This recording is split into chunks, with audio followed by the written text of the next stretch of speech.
നമസ്കാരം. എല്ലാവർക്കും പുതിയൊരു വീഡിയോയിലേക്ക് സ്വാഗതം കേട്ടോ. എല്ലാവരും സുഖമായിരിക്കണമെന്ന് വിചാരിക്കുന്നു. എല്ലാവരും ചോദിക്കാറുണ്ടല്ലോ എന്നോട്, എങ്ങനെയാണ് സ്കിൻ കെയർ ഒക്കെ ചെയ്യണത്, ഇതെല്ലാം കൂടി എങ്ങനെ ഒരു ദിവസം സാധിക്കുമെന്ന് ചോദിക്കണം. ഒരുപാട് പേരുണ്ടായിരുന്നു കേട്ടോ. ആദ്യമൊക്കെ കമൻറ്റ് വഴി എല്ലാവരും ചോദിക്കുമായിരുന്നു, എന്താ ചേച്ചി ഡെയിലി എങ്ങനെയൊക്കെ ഇതൊക്കെ ചെയ്യണ്ടേ, നമ്മൾ എങ്ങനെ ചെയ്യും ഒരു ദിവസം കൊണ്ടെന്ന്. അപ്പോൾ അതാണ് ഇപ്പോൾ ഞാൻ നിങ്ങൾക്ക് കാണിച്ചു തരുന്നത്. രാവിലെ എണിച്ചതും നമ്മൾ ചെയ്യുക. ഞാൻ എന്താ ചെയ്യുകയെന്ന് വെച്ച് പറഞ്ഞാൽ, ഒരു ഓയിൽ എടുത്തിട്ട്, ഏത് ഓയിലാണ് നിങ്ങളുടെ കയ്യിൽ വെച്ചാൽ, അതിപ്പോൾ വെർജിൻ കോക്കനട്ട് ഓയിലോ അല്ലെങ്കിൽ നമ്മൾ വീട്ടിലാട്ടിയ എണ്ണ ആയാലും വെളിച്ചെണ്ണ ആയാലും, നമ്മുടെ നല്ലെണ്ണ നമ്മുടെ സ്കിന്നിന് നല്ലതാണ് കേട്ടോ. അതുപോലെ തന്നെ ഞാനിവിടെ ഉപയോഗിക്കുന്നത് കുങ്കുമാതിയാണ്. ഞാൻ മാറി മാറി ഉപയോഗിക്കാറുണ്ട് കേട്ടോ. ഞാൻ കുങ്കുമാതി ഉപയോഗിക്കാറുണ്ട്. ചില ദിവസം ഞാൻ തന്നെ ഇവിടെ ഉണ്ടാക്കിയിട്ട് നിങ്ങൾക്ക് കാണിച്ചു തന്നിട്ടുണ്ടല്ലോ, നമ്മുടെ ഇരട്ടി മധുരത്തിൻ്റെ ഓയിൽ. അതെൻ്റെ സ്കിന്നത്തെ പിഗ്മെൻറ്റേഷൻ മാറാനും കഴുത്തത്തെയൊക്കെ മാറാനും ഒക്കെ ഒരുപാട് സഹായിച്ച ആ ഒരു ഓയിലാണേ. അപ്പോൾ ഇതുള്ളത് കാരണം ഞാൻ രണ്ടും കൂടി മാറി മാറി ഉപയോഗിക്കും. അതുപോലെ ഞാൻ തേങ്ങാപ്പാൽ, ചിലപ്പോൾ തേങ്ങ ചിരകുമ്പോൾ അതിന് കുറച്ച് പാലെടുത്തിട്ട് ഞാൻ തേങ്ങാപ്പാൽ വെച്ചിട്ടും ഞാൻ മസാജ് ചെയ്യാറുണ്ട്. പിന്നെ ഞാൻ എടുക്കാറുള്ളത് നമ്മുടെ അലോവേര ജെല്ല, പ്ലാന്റിലുള്ളതാണെച്ചാലും വാങ്ങിയതാണെച്ചാലും ഏതാ നിങ്ങളുടെ സ്കിന്നിന് ചേരുവെച്ചാൽ അതെടുത്തിട്ട് ഇതുപോലെ നല്ലൊരു മസാജ് ഡെയിലി നിങ്ങൾ രാവിലെ നമ്മളിപ്പോൾ എണിക്കുന്നത് ഒരു 5 മിനിറ്റ് മുമ്പ് നമ്മളൊന്ന് എണിക്കാൻ ശ്രമിച്ചു കഴിഞ്ഞു പറഞ്ഞാൽ ആ ഒരു 5 മിനിറ്റ് നമ്മുടെ സ്കിന്നിലേക്ക് വേണ്ടിയിട്ട് നമുക്ക് ടൈം വേറെ എടുക്കേണ്ട ആവശ്യമില്ല. ആ ഒരു എണിക്കണതിൻ്റെ 5 മിനിറ്റ് മുമ്പ് നിങ്ങൾ അലാറം വയ്ക്കുമ്പോൾ ഒരു 5 മിനിറ്റ് മുമ്പ് വയ്ക്കുക. എണിച്ചതും ബ്രഷ് ചെയ്ത് ഇതുപോലെ 5 മിനിറ്റ് ഒരു മസാജ് കൊടുക്കുക. മസാജ് കൊടുത്ത് കഴിഞ്ഞ് പറഞ്ഞാൽ തന്നെ നമ്മുടെ സ്കിന്ന് നല്ലൊരു ഫ്രഷായി തോന്നും. നമ്മുടെ രാവിലെ തന്നെ അത് ചെയ്യുമ്പോൾ ബ്ലഡ് സർക്കുലേഷൻ കൂടും. ഡെയിലി നമുക്കപ്പോൾ അതിന് വേണ്ടിയിട്ട് വേറൊരു ടൈം കണ്ടുപിടിക്കേണ്ട ആവശ്യമില്ല. ഒരു 5 മിനിറ്റ് മുമ്പ് എണിക്കണമെന്നേ ഉള്ളൂ. നമ്മുടെ സ്കിന്നിന് വേണ്ടിയിട്ടാണ് എന്നുള്ളൊരു ചിന്തയോടുകൂടി നമ്മളത് ചെയ്യുക. അപ്പോൾ നമുക്ക് നമ്മുടെ മുഖം നല്ലപോലെ ക്ലിയറായി ഒരു ഹെൽത്തി ആയി വരുന്നതും, അതുപോലെ തന്നെ ഫൈൻ ലൈൻസ്, റിങ്കിൾസ് ഇതൊക്കെ മാറുമ്പോഴും അത് വരാൻ എന്താ പറയുക, വരാതിരിക്കാനും ഒക്കെ നമ്മൾ ട്രൈ ചെയ്യണത് ഏറ്റവും നല്ലതാണ്. നമ്മുടെ സ്കിൻ എന്നും ഭംഗിയാടി ഇരിക്കുമ്പോൾ നമുക്ക് തന്നെ ഒരു സന്തോഷമല്ലേ എവിടേക്കെങ്കിലും പോകുമ്പോൾ. അപ്പോൾ അത് നിങ്ങൾ അതിന് വേണ്ടിയിട്ടുള്ള സമയം തീർച്ചയായും കണ്ടെത്തണം. അതുപോലെ തന്നെ ചെയ്യുമ്പോൾ നമ്മളെപ്പോഴും സ്കിന്ന് നമുക്ക് ഒന്ന് ലൂസാവും. നമ്മൾ ഒരു പ്രായമാകുമ്പോൾ ഇങ്ങനെ തൂങ്ങിക്കിടക്കാൻ തുടങ്ങും. അപ്പോൾ അതിൽ നിന്നൊക്കെ ഒരു മാറ്റം കിട്ടാൻ വേണ്ടിയിട്ടാണ് നമ്മൾ ഈ ഓയിൽ മസാജ് ചെയ്യണത്. ചെയ്യുമ്പോൾ മേൽപോട്ടാക്കിയിട്ട് നമ്മൾ മസാജ് ചെയ്യുക. അതുപോലെ തന്നെ നമ്മുടെ കണ്ണിൻ്റെ അടിയിലാണെച്ചാലും നെറ്റിയിലാണെച്ചാലും, ഞാനിത് ഓയിൽ മസാജ് നിങ്ങൾക്ക് ഒരുപാട് കാണിച്ചു തന്നതാണ്. പിന്നെയും കാണിച്ചു തരണത് ഞാൻ ചെയ്യണത് എന്തൊക്കെയാണ്, രാവിലെ ചെയ്യണം, എങ്ങനെ ടൈം കണ്ടെത്തണമെന്ന് ചോദിച്ചവർക്ക് വേണ്ടിയിട്ടാണ്. അപ്പോൾ രാവിലെ ഇപ്പോൾ ഇങ്ങനെ ഞാൻ സ്റ്റാർട്ട് ചെയ്യും. നല്ലപോലെ ഒരു 5-6 മിനിറ്റൊക്കെ ഞാൻ നല്ലൊരു മസാജ് കൊടുക്കും. മസാജ് കൊടുത്ത് കഴിഞ്ഞതിന് ശേഷം ഞാൻ വേറെ ഏതൊരു പണിക്കും നിൽക്കാറുള്ളൂ.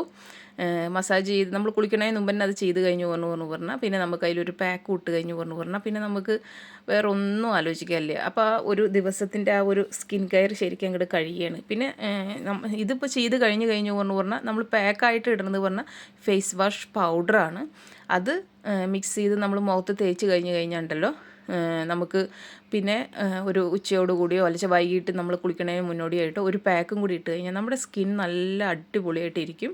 അതുമാതിരി എന്ത് ചെയ്യുമ്പോഴും നിങ്ങൾക്കൊരു ചിന്ത വേണം, നമ്മുടെ സ്കിന്നാണെന്ന് സോഫ്റ്റായിട്ട് നമ്മൾ സ്കിൻ മസാജ് ചെയ്യാന്ന് വെച്ചാലും, അതുമാതിരി തന്നെ ഓയിൽ മസാജ് ആണെങ്കിലും സ്ക്രബാണെങ്കിലും ഒക്കെ നമ്മൾ നല്ല സോഫ്റ്റായിട്ട് ചെയ്യുക. ഞാൻ കുറച്ച് സ്പീഡിലൊക്കെ ആക്കിയിട്ടാണ് ഇപ്പോൾ ഇതിൽ വീഡിയോകളൊക്കെ ഇട്ടിരിക്കുന്നത്. അതുകൊണ്ട് തന്നെ നിങ്ങൾക്ക് തോന്നും ഞാനൊക്കെ സ്പീഡിൽ എന്താ പറയുക, അമർത്തി ചെയ്യണമെന്നൊക്കെ തോന്നും. ഞാൻ മെല്ലെ തന്നെയാണ് കേട്ടോ ചെയ്യണത്. അപ്പോൾ ഡെയിലി അത് ചെയ്യുമ്പോൾ നമ്മുടെ സ്കിന്നിൽ ബ്ലഡ് സർക്കുലേഷൻ കൂടും. അതുവഴി നമുക്ക് സ്കിന്നിന് നല്ല തിളക്കമുണ്ടാവും. അതുമാതിരി തന്നെ നമുക്ക് നമ്മുടെ മുഖത്ത് പിഗ്മെൻറ്റേഷനും ഇതൊക്കെ ഉണ്ടല്ലോ, നമുക്ക് ഓയിൽ മസാജ് ചെയ്യുമ്പോഴുള്ള ബ്ലഡ് സർക്കുലേഷനിലൂടെ ഇതെല്ലാം ഒന്ന് മാറിക്കിട്ടാനും ഒക്കെ സഹായിക്കണതാണ്. പിന്നെ ഇതൊക്കെ ചെയ്യുമ്പോൾ ഞാൻ പിന്നെയും പറയുകയാണ്, നിങ്ങൾ ഒരു കാര്യം മറക്കരുത്, നമ്മുടെ എന്താ പറയുക, സൺസ്ക്രീൻ തീർച്ചയായിട്ടും ഉപയോഗിക്കുക. പകൽ സൺസ്ക്രീൻ രാവിലെ കുളിച്ച് കഴിഞ്ഞത് നിങ്ങൾ എങ്ങനെയാണെന്ന് വെച്ചാൽ ഒരു 9 മണിയാകുമ്പോഴേക്കും നിങ്ങൾ സൺസ്ക്രീനൊക്കെ ഉപയോഗിച്ചിരിക്കണം കേട്ടോ. ധാരാളം വെള്ളം കുടിക്കുക. നമ്മൾ പഞ്ചസാര പറഞ്ഞ സാധനം പാടെ ഉപേക്ഷിക്കുക. പഞ്ചസാര എന്നല്ല, മധുരം പാടെ ഉപേക്ഷിക്കുക. അതൊക്കെ നമ്മുടെ സ്കിന്നിന് നല്ല റിസൾട്ടാണ് തരണം പറഞ്ഞാൽ നല്ല റിസൾട്ടാണ് തരണം.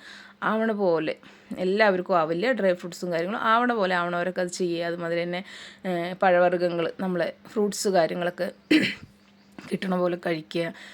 ഒരു പ്രായമാകുമ്പോഴേക്കും നമ്മൾക്ക് ഇതെല്ലാം ആവശ്യമാണ്. ചെറുപ്രായം പോലെ അല്ല, ഇത്തിരി പ്രായമാകുമ്പോഴേക്കും ഒരു 30 വയസ്സാകുമ്പോഴേക്കും തന്നെ നിങ്ങൾ ഓയിൽ മസാജൊക്കെ തുടങ്ങി, ഫൈൻ ലൈൻസ് റിങ്കിൾസൊക്കെ തുടങ്ങണതിന് മുമ്പ് തന്നെ നിങ്ങൾ തുടങ്ങി പറഞ്ഞാൽ നമുക്ക് അത് വരണതിനെ തടഞ്ഞു നിർത്താൻ പറ്റും എന്നുള്ളത് ഉറപ്പാണ്. കാരണം എൻ്റെ നെറ്റിയിൽ ഇങ്ങനെ ആദ്യം ഇങ്ങനെ ഒരു 2-3 വര പോലെയൊക്കെ വന്നിട്ടുണ്ടായിരുന്നതാണേ.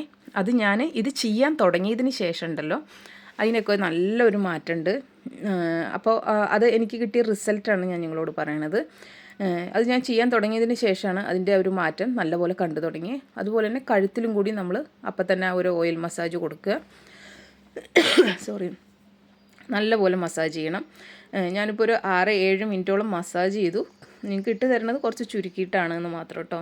അത്രയും ഓയിൽ മസാജ് ഞാൻ ചെയ്തു. നല്ലൊരു ഫ്രഷായി തോന്നുന്നു രാവിലെ തന്നെ. പിന്നെ അത് കഴിഞ്ഞാലാണ് പിന്നെ ഞാൻ കിച്ചണിൽ കയറണതും കിച്ചണിലത്തെ പണികളെല്ലാം നോക്കണതും എല്ലാം. ഇപ്പം ഞാൻ ഓയിൽ മസാജ് എൻ്റെ കഴിഞ്ഞു. നല്ല അടിപൊളിയായിട്ട് മുഖത്തിന് നല്ലൊരു തിളക്കം എനിക്കിപ്പോൾ തന്നെ കിട്ടിയിട്ടുണ്ട്. ഇനി ഞാൻ എന്താ ചെയ്യുക പറഞ്ഞാൽ ഇതിങ്ങനെ വെക്കും 1 മണിക്കൂറോ 2 മണിക്കൂറോ. അതിന് ശേഷം അടുക്കളയിൽ കയറി ജോലികളെല്ലാം ചെയ്ത് കുളിക്കണ വരെ എൻ്റെ മുഖത്തത് ഉണ്ടാവും കേട്ടോ. പിന്നെ ഓയിലി സ്കിന്നുകാർക്ക് ഇങ്ങനെ വെച്ചിരിക്കുക, ഓയിലി സ്കിന്നുകാർ ഇങ്ങനെ വെച്ചിരിക്കരുത്, അവർ വേഗം കഴുകി കളയുക. ഡ്രൈ സ്കിന്നുകാർക്ക് ഇങ്ങനെ വെച്ചിരിക്കുക, ഒരു കുഴപ്പമില്ല. എനിക്കൊരു കുഴപ്പമില്ലാത്തതുകൊണ്ട് ഞാൻ 1-2 മണിക്കൂറൊക്കെ വെക്കും. അതിൻ്റെ ഇടയിൽ കൂടെ ഞാൻ പാത്രം കഴുകി, കിച്ചണിൽ കയറി പാത്രമെല്ലാം കഴുകി അരി ഇടാൻ പോവാണ്. അതിൻ്റെ ഇടയിൽ കൂടെ ചോറും കറിയൊക്കെ വെച്ചു. അതിൻ്റെ ഇടയിൽ കൂടെ ഞാനിതാ സ്കിൻ കെയർ എന്ന് പറയാൻ പറ്റില്ല, നമ്മുടെ ആ ഒരു ഓയിൽ കളയണമല്ലോ, അതിന് വേണ്ടിയിട്ട് ഫേസ് വാഷ് പൗഡർ ഉണ്ടാക്കി വെച്ചിട്ടുണ്ടായിരുന്നു. അതിൽ വെള്ളം മിക്സ് ചെയ്തിട്ടോ അല്ലെങ്കിൽ നിങ്ങൾക്ക് തൈര് മിക്സ് ചെയ്തിട്ടോ ഏതാ നിങ്ങൾക്ക് മിക്സ് ചെയ്യാൻ പറ്റുക അതുപോലെ മിക്സ് ചെയ്യുക. നമുക്ക് നമ്മുടെ കടലമാവോ ആട്ട ഇത് നമ്മുടെ മുൾത്താനി മിട്ടി ഇത് മിക്സ് ചെയ്ത് ഒരു ബോട്ടിലാക്കി വയ്ക്കുക. കുറച്ച് കയ്യിലെടുക്കുക, അല്ലെങ്കിൽ ഒരു പാത്രത്തേക്ക് കൊടുക്കുക, വെള്ളം മിക്സ് ചെയ്യുക. ഞാൻ വെള്ളാട്ടോ മിക്സ് ചെയ്തിട്ട് മുഖത്ത് നല്ല പോലെ ഒരു മസാജ് കൊടുക്കും. നമ്മുടെ ഓയിലൊക്കെ ഒന്ന് ഇളകി വരണമല്ലോ, സോപ്പ് ഉപയോഗിക്കരുത് കേട്ടോ. നല്ലപോലെ ഒരു മസാജ് കൊടുത്തതിന് ശേഷം നമ്മൾ എന്ത് ചെയ്യണം, നമ്മുടെ കഴുത്തിലും മസാജ് കൊടുക്കുക. കഴുത്തിലൊക്കെ നമ്മൾ ഇട്ടുണ്ടല്ലോ, എന്നിട്ട് നല്ല കട്ടിക്ക് ഇട്ട് കൊടുത്തിട്ട് അത് അങ്ങനെ വിടുക. പിന്നെ ഞാൻ ചെയ്യുക എന്താണെന്ന് വെച്ച് പറഞ്ഞാൽ നമ്മുടെ കൈ മുട്ടറ്റ ഞാൻ അവിടെ വെച്ചിട്ട് തന്നെ ഒന്ന് കയ്യിലൊക്കെ തേച്ച് കൊടുത്ത് നല്ലൊരു മസാജ് കൊടുക്കും 2 കൈയിലും. നമ്മുടെ കൈ നല്ല ഒരു കളറോട് കൂടി ഇരിക്കുക, കാരണം ടാനൊക്കെ അടിച്ച ഒരു മാതിരി ആയിരിക്കുമല്ലോ, അപ്പോൾ അതൊക്കെ ഒന്ന് മാറും. 2 കൈയിലും നല്ലപോലെ തേച്ച് മസാജ് ചെയ്ത് കഴുകി കളഞ്ഞിട്ട് പിന്നെ ഞാൻ നേരെ ബാത്റൂമിൽ പോകുക. കാരണം മുഖത്തെ അങ്ങനെ കുളിക്കുമ്പോൾ അതങ്ങോട്ട് കഴുകിക്കളയും. അപ്പോൾ അത്രയും നല്ലതാണ്. നിങ്ങളെല്ലാവരും ചെയ്ത് നോക്കുക. ചാനൽ സബ്സ്ക്രൈബ് ചെയ്യാനും ലൈക്ക് ചെയ്യാനും ഷെയർ ചെയ്യാനും മറക്കരുത്. എല്ലാവരും ചെയ്ത് റിസൾട്ട് പറയണം കേട്ടോ.